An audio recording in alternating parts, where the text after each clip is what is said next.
Amazing. And did you know that we are surrounded by it? Step outside, take your phone, take your laptop with you, and come and join us on Uplift.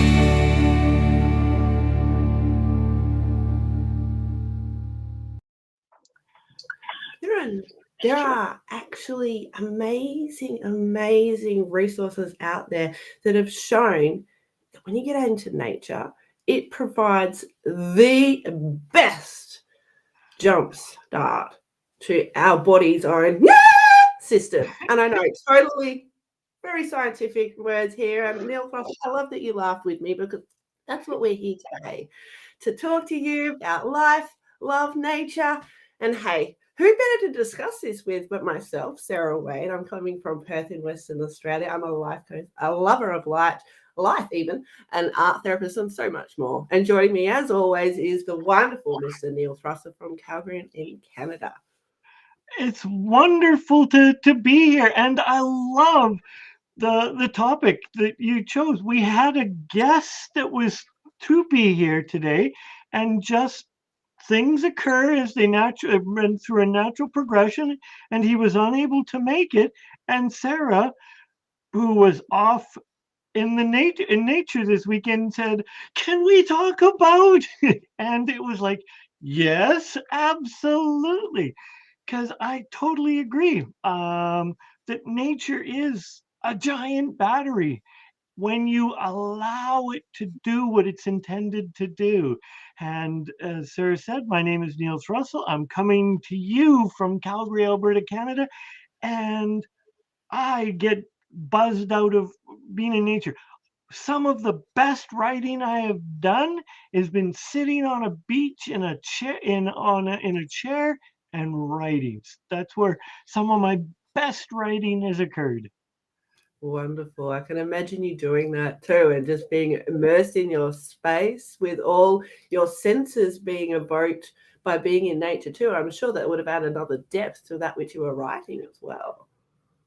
Absolutely. And it helped. We were in one of my favorite places is writing was in Costa Rica, and we stayed in a little bed and breakfast, and the local hotel, we'd gone in for supper a couple of times. The owner of the local hotel, and I'll put a plug in, Banana Azul, said to me, "I see you on the beach. Why don't you sit in my chairs?" And I said, "Well, because you're giving it away, coffee away for your guests." And he's like, "Well, don't drink all the coffee, but you're more than welcome to your fair share of the coffee, and just come occasionally to share a meal." And he was so heartwarming. We did share more than one meal at Banana Zoo, and every morning from that morning on, I would go there and have coffee and write in some of the most comfortable chairs. The sun would come up. Oh, just tick tick tick tick tick tick. This is It's so good. slow by the sounds of it. Is that the tick tick tick? Is that the sound of all the words coming out of your brain and into your new script? Absolutely, it was just the clickety clack of the typewriter just going. And Yes. in my first book, I used Warrior's Heart, The Awakening. I used sunrises and sunset as the way to wrap the day up. And as I was starting my days, every morning it was so beautiful to the synchronicity with my book and the writing, and it was just like I was ready for the whole day. Wonderful stuff. Yeah, I think that a lot of people can relate to that. And hey, if you're watching this, whether it's live or in replay, please let us know how you can relate to that. I think nature inspires in so many ways. for example, my father was a surfer, and I know that there are a lot of surfers who watch this as well, especially if you're an Australian. You've probably enjoyed surfing at one point or another. And hey, if you're around the world, I trust that you, like me, will go beyond the water at the depth of your knees and dive into nature, because there's so much that the beaches have to offer us. But as a surfer, he would tell us about how everything and nothing all happened at once. It was just him and the wave and nothing else. Just the sound of the roar of the wave as it was about to break, and noticing the current and what the undercurrent was doing. It was a beautiful, immersive space to be mindful in nature. And I think, growing up in a household where we did, value nature so much, I've passed that on to my daughter, and I think a lot of people have done that all over the world. And I'm sure this is only my experience. How about for yourself, Neil? And guys, if you're watching this live or in replay, drop us some questions, drop us some comments, and join in the conversation. And Neil, for yourself? I can absolutely relate. When I was running was so meditative. Once I got into the zone, it was just, I was gone. There was just the footfalls, and one foot after the other, after the other, after the other. So I relate. And running in nature on a path, even though you have to pay attention to the path and the terrain, for me, it's heartwarming and heart affirming, heart opening. It's beautiful. And as an aside, if you're intimidated by nature, go with friends to learn to be in nature and find the silence in nature. Like, it is your friend. Yes, there might be, in Australia, there's lots of things that will poison you and bite you and eat you. And in Canada, we have things that will harm us, but it is our friend. It is, I believe, a forest or a river, or is your giant recharge. Absolutely. I took my daughter out to this beautiful national park on the weekend, and we had a great time. On our way back, thought we'll have a bit of a play. I saw a playground, and it was near a creek, and I thought, cool, best of both worlds.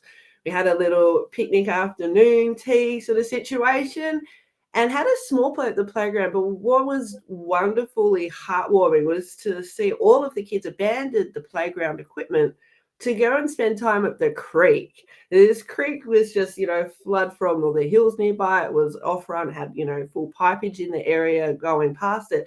But the mud in there was so good. There was mud monsters. They were like, 2-foot mud monsters up to 6-foot something mud monsters. We're all getting about, having a fantastic time. Mums, dads, grandparents, kids. It was amazing. And as we were chatting, there's a lot of people who, as adults, forget to have fun and get dirty, or will stop their children from getting dirty. There was one mum whose daughter got changed 3 times. I would have just left her in the first change of clothes, so she had another couple of changes to clothes afterwards, personally. And that's what Maya did. She just got in there, she got completely covered. And it was so much fun. The memories that we made, the microbials that we were touching, and the conversations that came up, and the things that we created from the clay. It was so much. It's interactive. And out where we camp, there was a spring comes out of a riverbank and then flows down into some dirt. So we had this deep, waist deep, sticky, ooey, and it, as you said, it was so, or implied, is so much fun to see adults. Once the initial, oh gosh, it's cold, I'm going to get muddy, realize that it's fun and getting dirty. The peals of pure, joyful laughter is so much fun, and it's such a pleasure to hear. Really.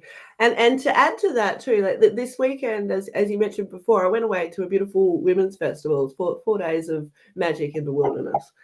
And one of the things that I participated in, usually it was something that I would facilitate, to be honest, but I participated in clay workshop in nature. And my goodness me, talk about, like, getting messy and using our senses. We had these beautiful black cockatoos flying overhead, which were native to the area and very unusual.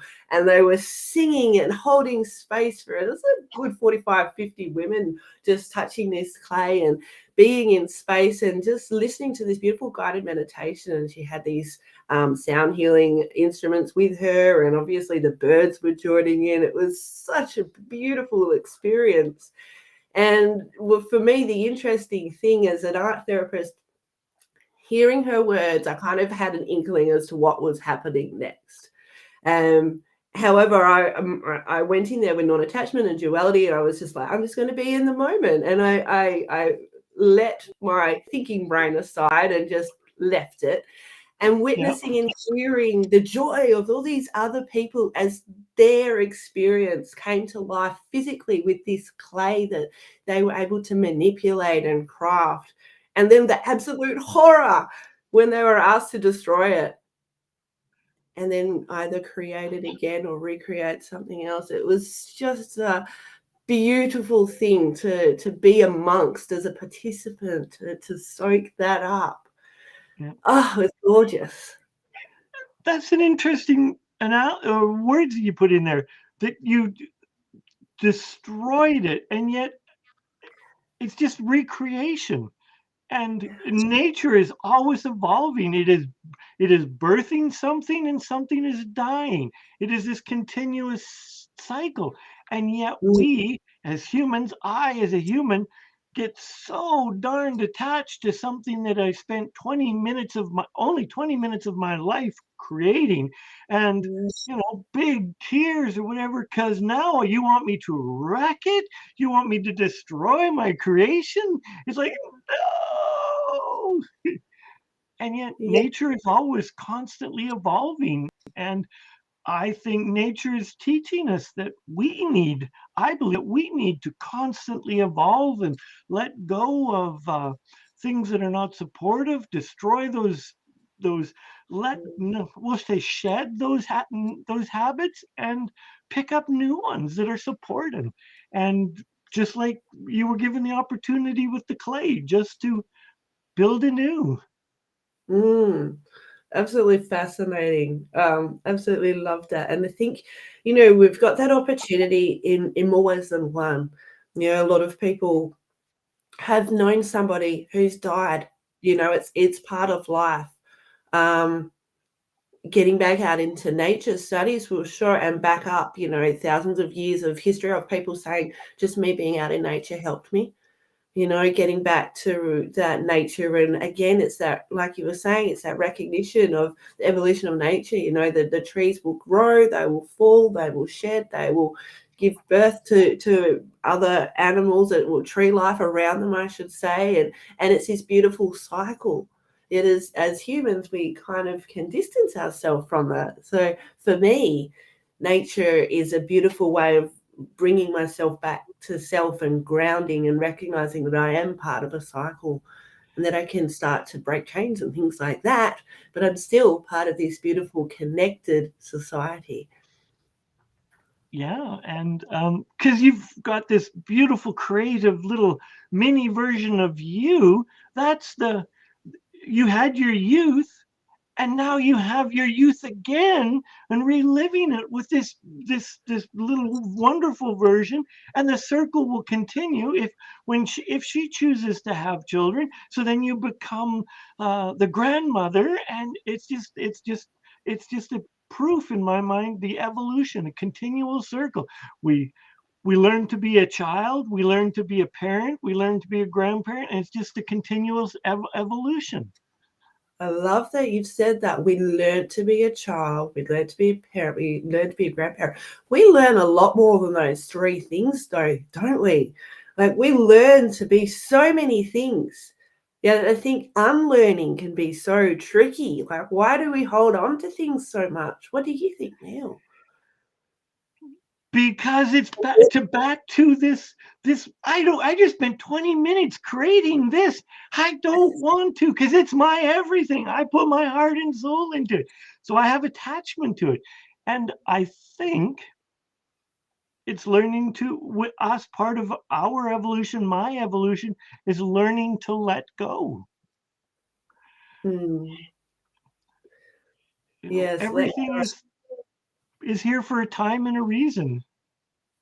Yeah. A time, a reason, or a season, as some people say. Yeah. Interesting, isn't it, that letting go? And I think letting go and expectations also sort of link quite tightly as well. So if we have an expectation of something, anything, and it works out or it doesn't work out, either way we cannot want to let go of it. Either way we can offer it, and either way we can move forward. And it's back to I don't like to go for walks, other than if it's in nature. Like, you just get me to go for a walk, it's like, but I'll go for a bike ride, I'll go for a run. But when I'm in nature, I'll go for a walk. I love my nature. I personally find it very soothing and healing. How about you? Well, as you know, I live 2 doors away from a beautiful river and national park area. So I regularly go for walks. In fact, it's part of my daily routine to get out into nature, and little things like spider webs, how they glisten in the light, captivate me at times. Whereas other times I'm noticing all the differences in the same trees, brown, or the texture of the bark as it's shedding or as has just dropped. It's a beautiful thing to get out there and to really be immersed in what we've got. And it's so close to us. And yet, we often forget to walk in nature. If you might have a 9-to-5 job, and you've got to come home to the kids and wife and the washing and the stuff, and then the next day rinse and repeat. But you can forget to take those moments in nature, where it really does ground you and bring you back to your unus. You thrive. I think I married a forest elf, because as soon as there's grass, the shoes are like poof off, and she's walking barefoot. Nice. Yeah. Earthing's a wonderful thing to do. Yeah, and it's called earthing, and as Sarah said, and she loves just to feel the earth on her feet. And in Canada, it starts to get cold and the ground freezes, and if she can find in the middle of winter a piece of black dirt that is warmer than the white snow, she will flip off her shoes and she will stand in the black dirt, even though it's still frozen. Oh, wonderful. Oh, yeah, being barefoot is a wonderful thing, and at the festivals, at the weekend, there was a fair few barefooted women, myself included at times, and getting involved and touching things with our feet. Even if we spend a whole day in shoes and socks, and if you spend 30 seconds just with your everything off, just touching whatever environment is around, it's an interesting way to captivate your senses. And, when you do something different every day, you'll remember that day a lot better. Plus, you'll extend your lifetime. So, if you haven't already taken your shoes and socks off today, maybe give it a go. You might just live a little longer and have some fun. Absolutely. And even those that live in the concrete jungle, there's parks that you can go find that have the grass. You can, if you're willing to put the energy out towards it, you can find it. Absolutely. Yeah, and I love that there are obviously reasons that, like, let's take Central Park in New York City, because we're global. A lot of people know there's a huge amount of land that financially, they could sell it and they could put more concrete jungle, but they also know the value that it brings. So much so that, in a lot of prisons, they're bringing nature in. So whilst they physically can't bring, butterflies and bees and nature in, there are now more and more prisons, and they're doing studies on it, showing, they can pick, I think, depending on the prison, say between 10 and 30 different programs, putting them out into nature. So they're basically putting a projection on the wall. And what they've actually noticed by immersing them in nature, their fights and their anxiety and stress and their mental health has improved significantly, but all these aforementioned things have dropped. And the same goes for, working in the cities. If you've got a view of the city, if you've got a view of anything, your mental health improves over just having that cubicle. So if you're in a cubicle, what can you do to bring nature in to improve your mental health? Bring in a plant.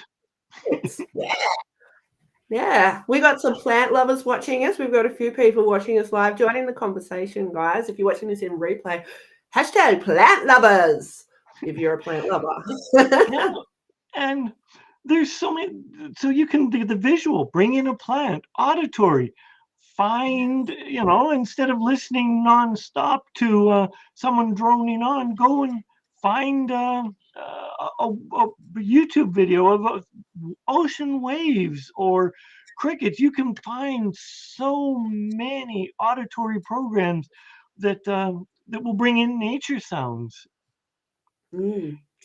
Yeah, and invoke your senses. There might have been a trip that you made to, I don't know, to the beach as a child, and you had ice cream with your parents, and it was a wonderful day. So, okay, you might not be able to get to the beach today, but you could potentially have an ice cream, and you could potentially, bring back those memories in a different way. It could be, touching some grass, or it could be looking at someone's picnic blanket, and purely the memories coming flooding back from that.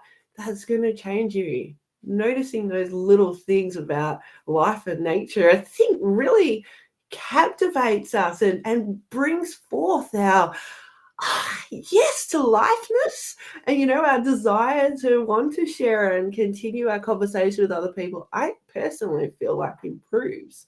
Have you noticed that too?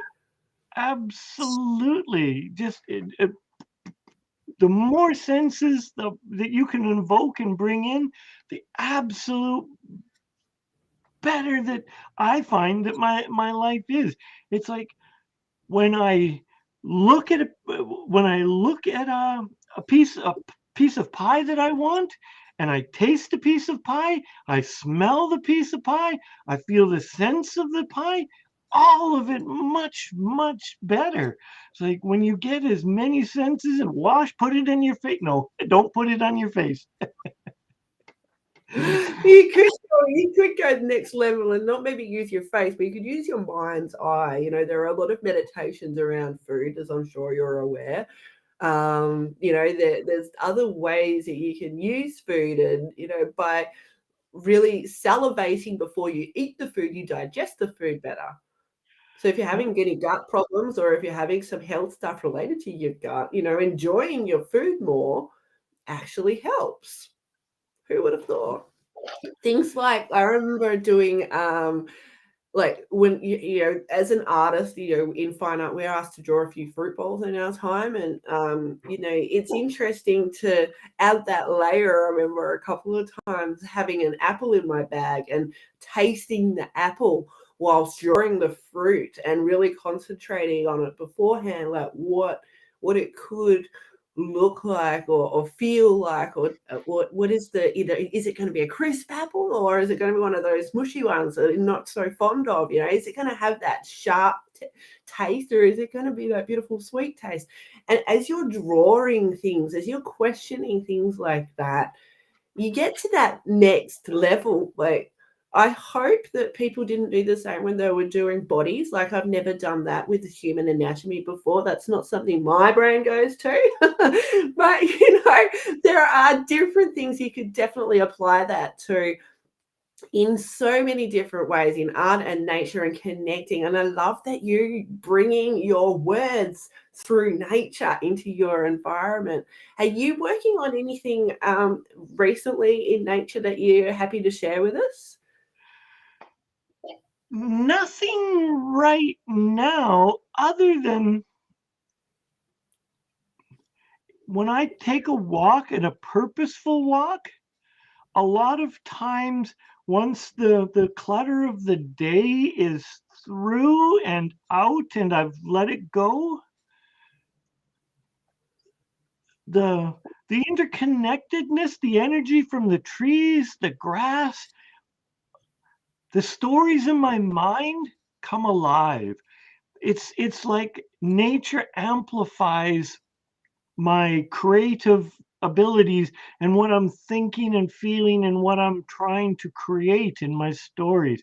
So I love going for a walk or being in nature or just sitting in nature before I write. Some of the best times I've written is being in nature, and then the night before, and get a good night's sleep, and then boom, I write in the morning, and it's just phenomenal. What a wonderful gift you gave yourself to go for a walk in nature and to have your brain unconsciously thinking of nature for 8 hours before waking up and then recreating it again. What a beautiful gift. Wow. Absolutely, yeah. And I chuckle because you were talking about the human body.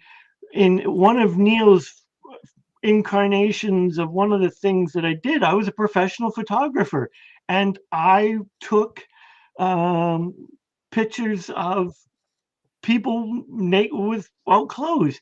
And one of the most liberating times for many people is when they were first experienced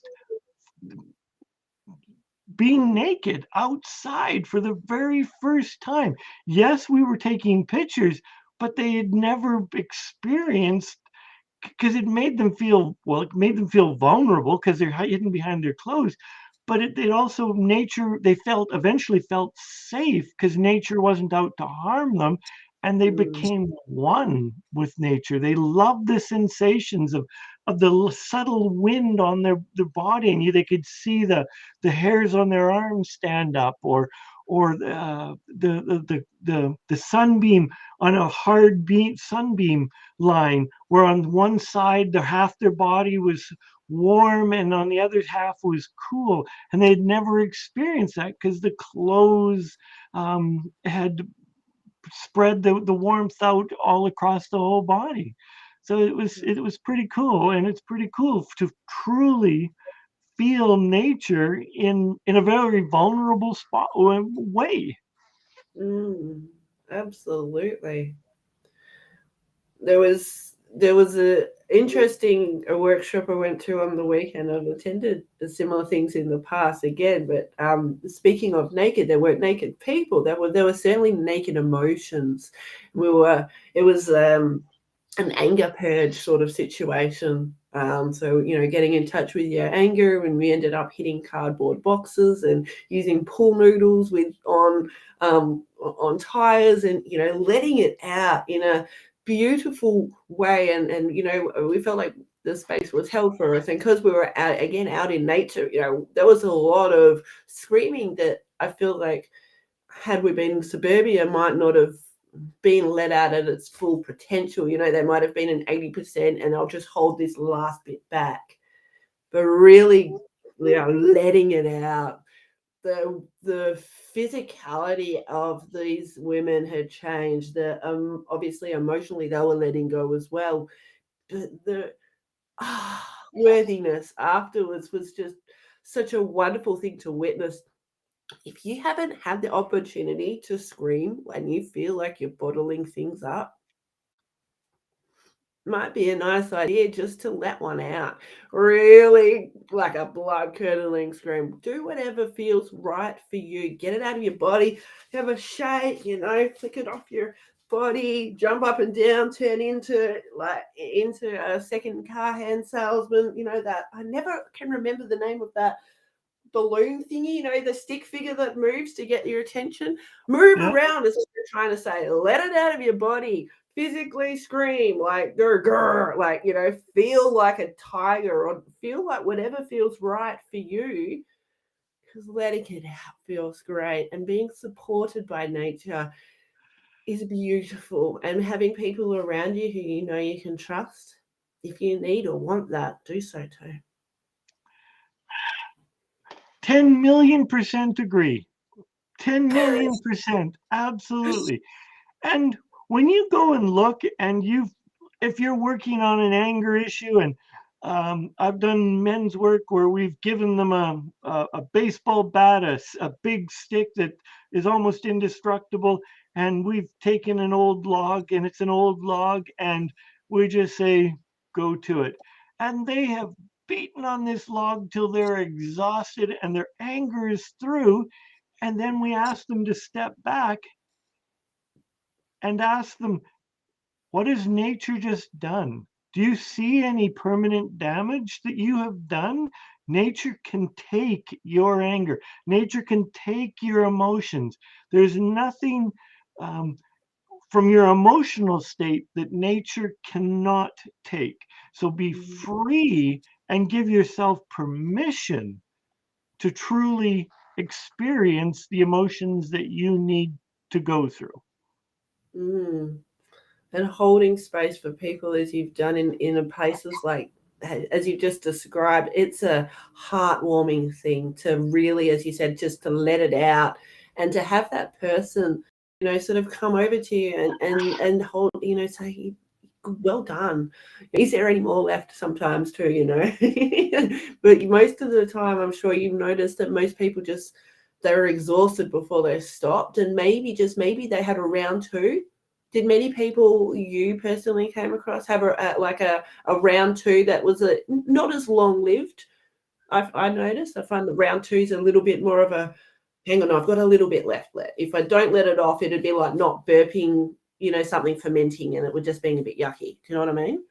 Absolutely. And yes, I've seen round twos, round threes, and sometimes a round three or a round four can leave, and just to the shift to the emotion where a person feels that now it's the absurdity, and they're just laughing at their own absurdity, that they got so hung up at whatever it was their aunt or Uncle Mabel dissed them 20 years ago, and they haven't spoken to them, and it's like they realized how absurd that this could be. And yet for some people there's true pain and suffering, so I'm not diminishing anyone's pain and suffering, but sometimes after a third or a fourth round there is the recognition of some absurdity. So I do not intend to diminish a person's grief or pain, but nature can take it.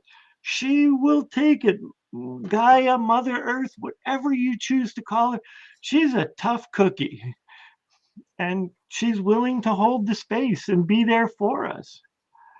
So true. So true.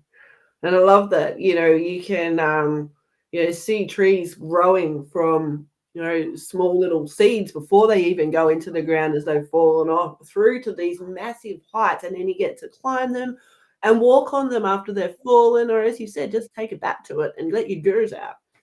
One of my favorite things when I was little was jumping on or over these huge rocks. I grew up in the hinterland, sort of rainforest area of the Gold Coast, and there was a lot of huge trees to climb, and different types of green that, we don't have green so much in Western Australia. There's a couple of greens, but not like a plethora of greens that you found over there, and these beautiful trees, and just really immersing in the space of, oh, could this be a fairy house? Or, what other animals actually live in here? And that curiosity, the fairy might have led me there, but then I would find creatures that literally lived in there.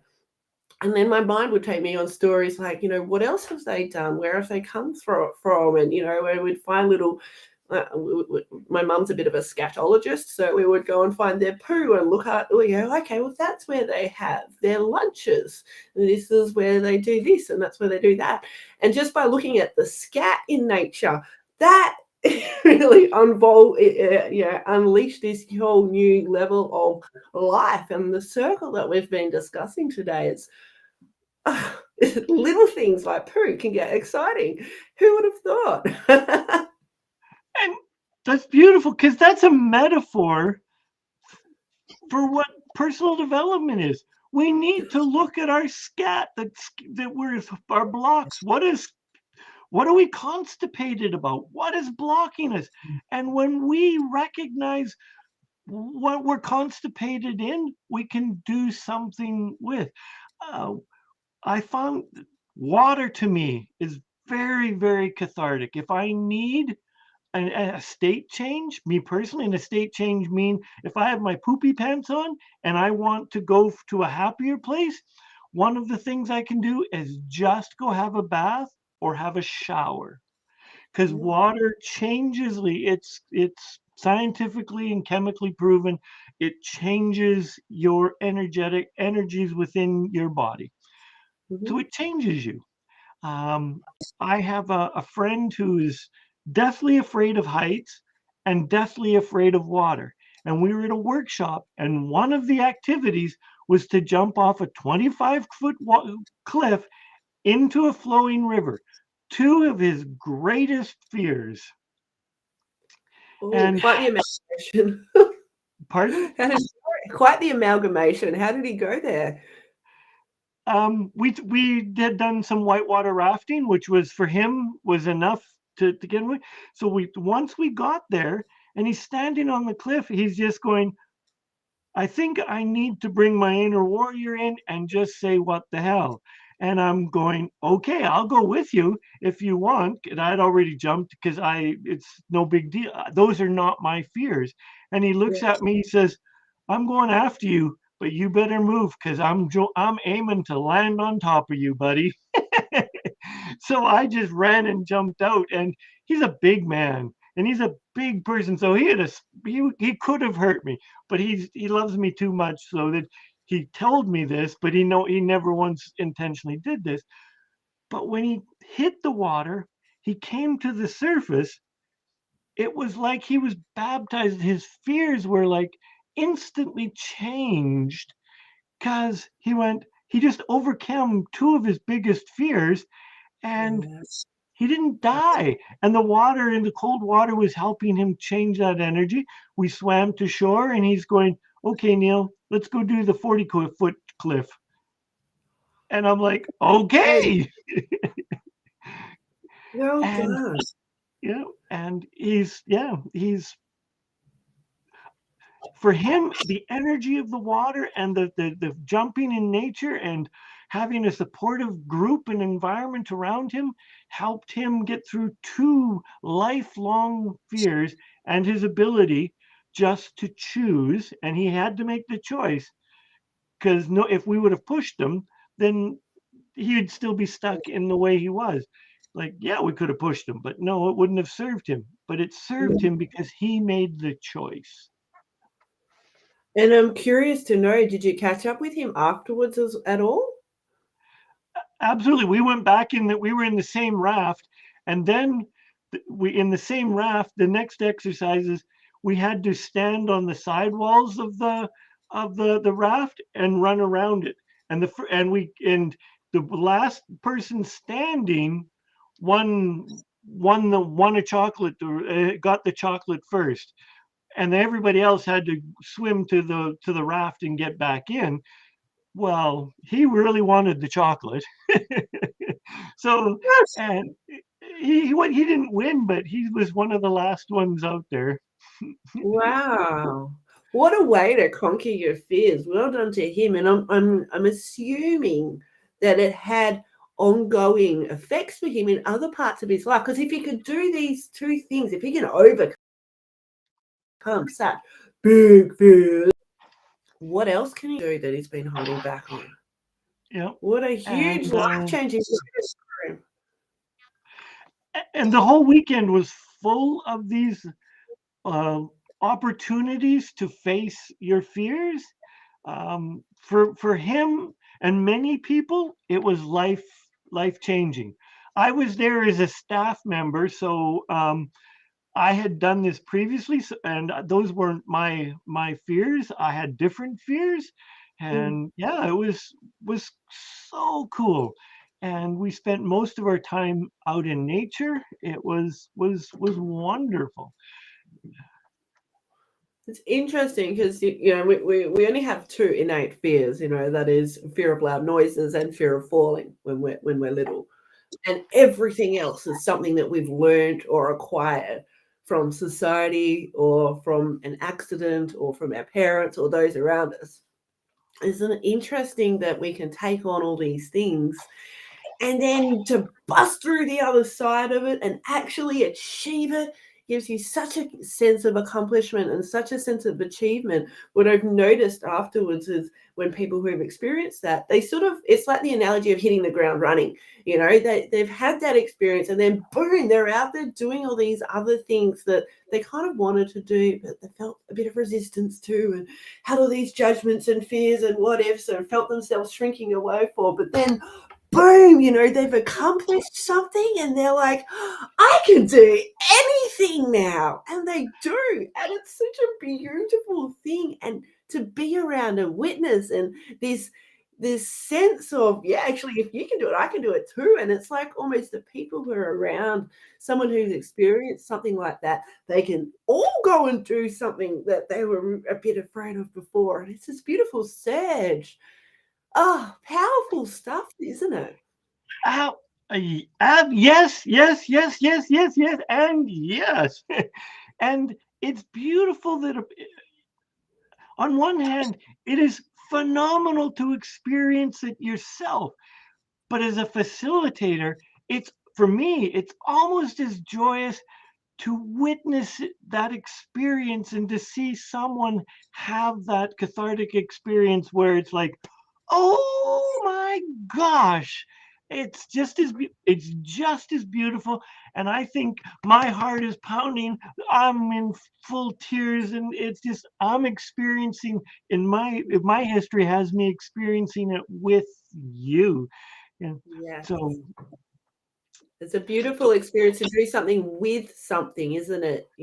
That's that next level. That personally for me is something I want in a coach or a mentor or a therapist even. It's a do with experience, not a do to experience, And I love that you already were doing that and you're saying, it's this beautiful gift to help others. And I absolutely agree, 100,000 million %, only all the percentages ever. Yeah. and let's tying all of this back. Me personally, some of my, I'm going to say 80-90% of my biggest, oh my gosh, aha moments occurred when I'm in nature or truly connected to nature. I might be in a building, but there's this big window that I'm sitting in front of so that I can be and I can think that I'm connected to nature. So me personally, most of my oh my gosh moments have all been directly or indirectly related to nature. How about you? I've definitely had many, many oh my gosh moments, and some of the most fondest memories that I can think looking back are those free ones. Maybe there was a bit of a park entry to get into a national park or something like that. But it was an experience involving two legs and heartbeats and nature, and that in itself, just getting out there and being in nature was priceless. And I wouldn't have it any other way. There are experiences that I'm sure, you, me, and anyone watching this live or in replay have experienced that you would pay millions of dollars for, but it was priceless because it was just you and nature. And a tear fell from my eye just then as I was thinking about my dad. One of the most amazing things we used to do was on New Year's Eve in New South Wales. There's this mountain called Mount Warning, which was first discovered by white people. Captain Cook, as he travelled around Australia, and it was the warning that barrier reef is coming. There's a lot of reef from here on in.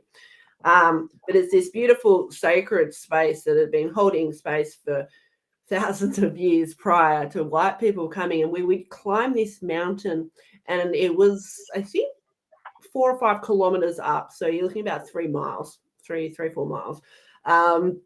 And as little kids, we would be absolutely exhausted. We would start about midnight and walk until the sun's rays were just about to peak. Now, the reason that I got excited and why I shed a tear then is because we literally could see the sunrise before anybody else in all of Australia. That was this magic moment for the 3 of us, and potentially, the 50 maybe people. It got pretty popular New Year's as to climb that mountain at times, to be in that environment. But it's one of those things that I'm looking forward to doing with my daughter. I know for a fact that I'll be traveling over that side of the world soon, and we will be having that shared experience. And I think, that's our family thing. And whatever your family thing is, going to that certain beach or going to that certain, could even be the desert, that place that that was yours, and you can have that beautiful experience of telling the story of when you were there, when generations before you were there, and what that meant is a really humbling and grounding experience. And that, I believe, really deepens your connection in the moment.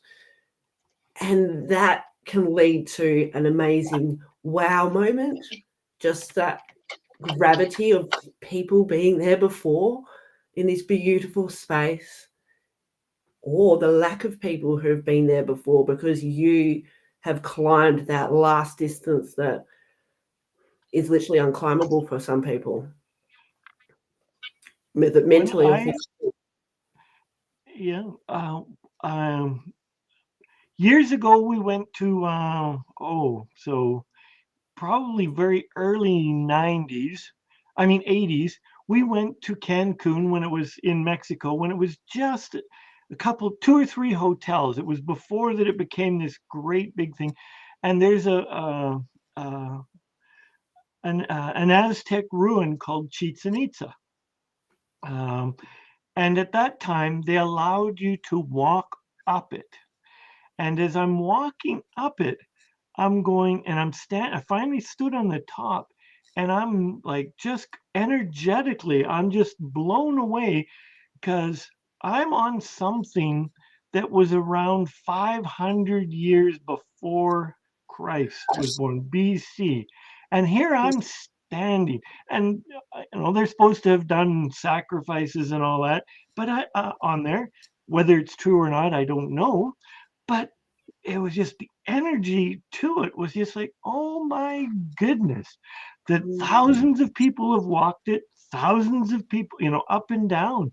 And it was just, and later on when I was in Machu Picchu, it was just, the energy was electric when I was in Machu Picchu in Peru. I'm like, whoa. Yeah.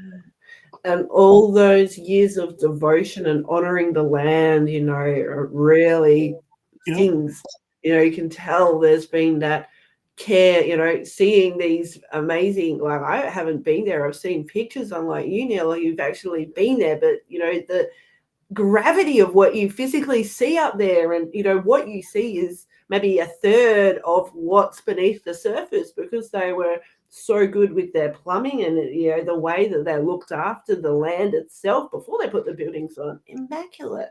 What an experience. Yeah. And once again, it's just another way that nature is sharing, because you can't destroy energy. So the energy has just been there waiting and waiting and waiting for people to show up. It was for me, in those instances, it was palpable. And I like, some people call it different things. I would call it energy. Some people call it the vibe, or it's the experience behind it. But I know it as the energy of my surroundings. When I was in Costa Rica, and you will, as you do in all your travels, I highly suspect that you know and feel the difference between jungle energy, the raw thing, and beach energy and desert energy. They're all different flavors of the same energy, but just different energies. Have you noticed that, or am I talking Greek to you? You're talking Greek. That doesn't happen. Of course it happens. It's an amazing thing. Even the difference between like sunset and sunrise is different. And that brings me to a really important question. What's your favorite? Do you like sunset or sunrise more so? The lazy part of me prefers sunsets because I'm up at that point in time. But a sunrise is phenomenal. Like I would say sunrise to me is far more beautiful because to me it's inviting me for the day, and a sunset is saying goodbye to the day. Yeah. And I think that's echoed worldwide. Personally, when I lived on the eastern states, I was up early and I was watching a lot more of the sunrises than I am here in the west. Here I often go and watch the sunset purely because it's beautiful to watch it over the reflections here. But I agree that there's something about the birds in the morning and the energy of, there's I woke up on the weekend just gone, and the hairs on my arm were sticking up after hearing some birds calling, and you don't get that in suburbia so much, listening to nature. So it's spark, it's beautiful. But I think like you, I'm going to go, I would say sunset's my favorite because of the laziness factor. I'm already up at sunset anyway, but there's something about sunrises that is just... Well, when you come to Canada, and you come to Canada in the winter, you will see sunrise and sunset because it's much easier. Sunrise can occur at 8 or 9 a.m. and sunset can occur at 5 p.m. Yeah, see, that's my kind of hours for sunrise. I got that. No worries. Yeah. Yeah. The downside is that it's then dark for most of the time. Yeah, I hear you. And then you'd have the extreme opposite. Would that be true? Like as in summertime with their lengthy hours? Yeah, we can get sunset at 11 p.m. and sunrise at 4:30, 5 a.m. I'm really looking forward to traveling the world. I've spent a lot of time traveling Australia. A lot, many years, and going down paths that not many have, or literally, finding a gravel track and then going onto down a path, physically forging my way through the forest through the bushland, not the forest, to get to places that I don't know if anyone had stood there before. But there is a lot to be said about traveling the world and to see new things. So as an Australian, it gets a bit darker in winter here. Maybe there's about half an hour difference, half an hour for me, 45 minutes all around Australia in the day's length. But going somewhere to the extreme, like where it be, night for 20 hours or 16 hours or daylight for such extremes, again, that different connection with nature, I can see it really affecting you differently. And I can see why like seasonal affective depression would come in. Yes. That sad, those extra hours of darkness. Oh, incredible to think about how, that darkness can create and conjure things in our mind's eye that may or may not be there. And may or may not put us in a position of power. Sad in North America is the further you go north is a thing, and it's lots of people have daylight lamps and that they will keep by their workspaces. Yeah. I can understand that, and it makes sense. And I know a lot of uni students who and other people who do the same. Having getting up at silly o'clock in the morning and putting those lights, the daylight light on, really does make a big difference to how your body takes the difference in light. Blue light's not so great for us. Like, is it actually daylight light? Is there a specific name for it? I can't remember. In North America, it's just daylight balanced bulbs. Balance bulbs. Okay. Sorry, my computer just jumped. Yeah, I remember my sister particularly. She was studying marine biology, and when she was doing that, I noticed a huge difference in her. And she went from feeling burnt out to, I've got this again. And then with that extra energy, she went and surfed, back to nature again. It was this wonderful cycle. Yeah, nature, it's got so many gifts to it for us. And I think it was David Attenborough who said something along the lines of, I wish our world was twice as big and only half as explored. Wouldn't that be magic to just be there? Absolutely. I'm looking at our time. Oh my. Yeah, we are getting close to wrapping up. Very quick story. So when we were in North America, we looked at the sky, tried to memorize as many stars as we could. We went into Australia. We were in the city, so we didn't really see the sky.